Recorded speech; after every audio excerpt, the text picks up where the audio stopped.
this isn't a hopeful question. I'm not quite sure actually how to frame it. It's just something that's on my mind, basically. And I don't, let's just see your response, because you're the person, definitely the person who I'd want to run this by. You know, you're as far from Gaza now. I'm in central London. You're as far from Gaza as I am from, for those familiar with Britain, Reading, Chelmsford, Southend-on-Sea, places which are extremely close in my mind. You know, they're culturally, you know, these are commuter towns. These are people commute to London every single day from these places. And I can't think of any example in history where you have this tiny strip of land, Gaza, the size of East London, for those who don't know. I think people often aren't aware of just how small Gaza is, which is this apocalyptic wasteland raised from the face of the earth, a different color and texture now when looked at from space, with most buildings destroyed or damaged severely, starving, people eating animal gruel in order to live, but people starving to death, the healthcare system gone. Basically, the apocalypse. I think if people had to kind of imagine the apocalypse, Gaza, I think, is a pretty good approximation. And yet, hell. And yet, nearby, people are eating at sushi restaurants. They're going to clubs. They're partying. They're getting drunk.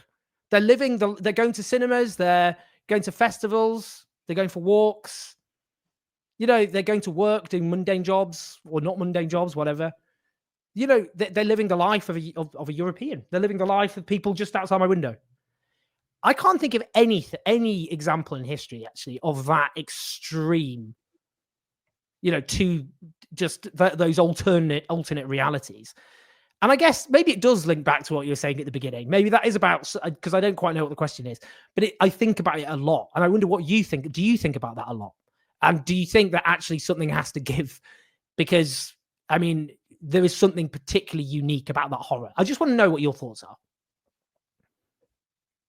Yeah.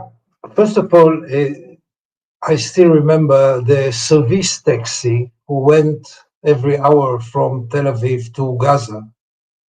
It costed 10 shekels, like £2, and it took like 1 hour drive from Jaffa to Gaza. 1 hour, 1 hour and 15 for many, many years.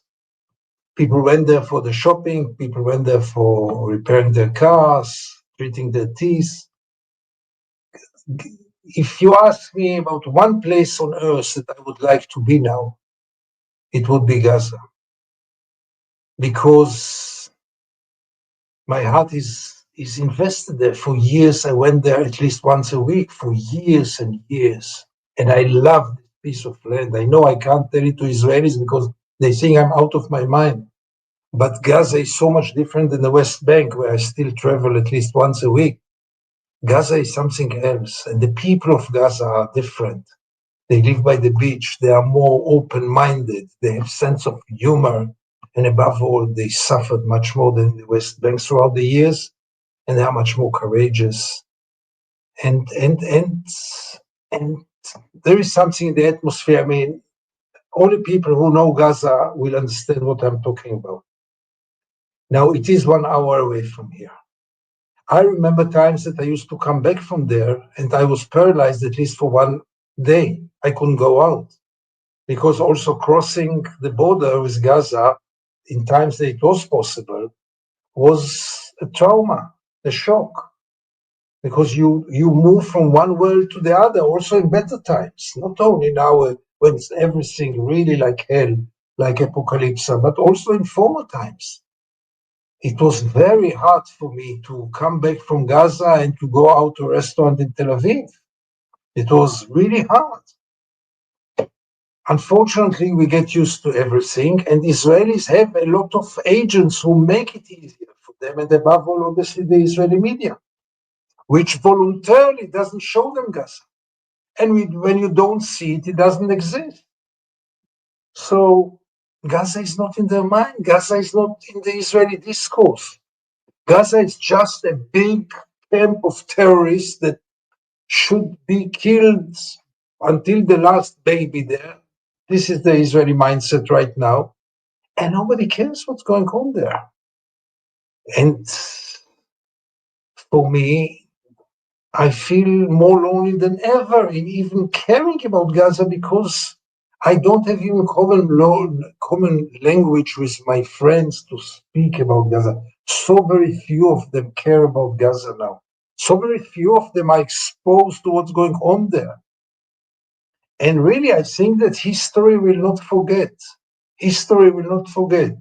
I hate to compare with the Shoah, with the Holocaust, because it's always a wrong, morally and factually, it's a wrong comparison.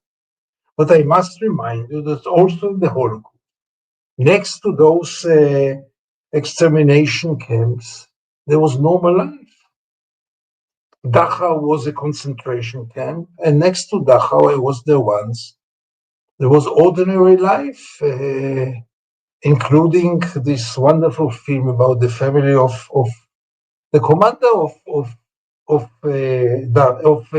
Dachau, who had this normal life, or the commander of other camps who had their ordinary. Yeah, Auschwitz-Birkenau, exactly. Hess, Rudolf Hess, who was the commander and continued his life, and you could hear the noise. Also, Tel Aviv hears the noise of Gaza if it wants, but it's not ready to hear, and the heart is not open to absorb. And it tells only on the level of blindness. It tells only about the moral profile of Israel today. It really lost it. It lost any humanity. This indifference to what's going on in Gaza is unforgivable. Nothing to compare to all the other phenomena that we know from the West Bank, from Lebanon. But this ignorance, this ignoring of Gaza in the Israeli mindset is something that will accompany us many, many years. A big, heavy shadow on our moral profile. To be so indifferent to the suffer which is made by us 1 hour away from our homes, this should be unforgivable. And it is unforgivable. Amen. And you know what? I always find it very moving speaking to you, Gideon. I hope you don't mind me saying so. But these videos that I do with you and other people do videos like this with you as well, because it's not easy to speak out in the way that you do in the climate that exists. But actually, there will be a change and there will be a reckoning.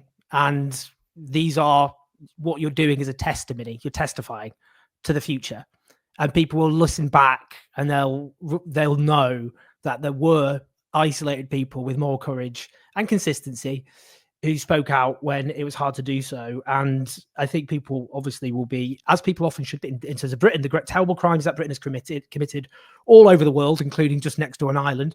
You know, reckonings are forced upon us, but they will, I think, in the ages to come, what you said will be remembered in a very different light than it is currently in Israeli society.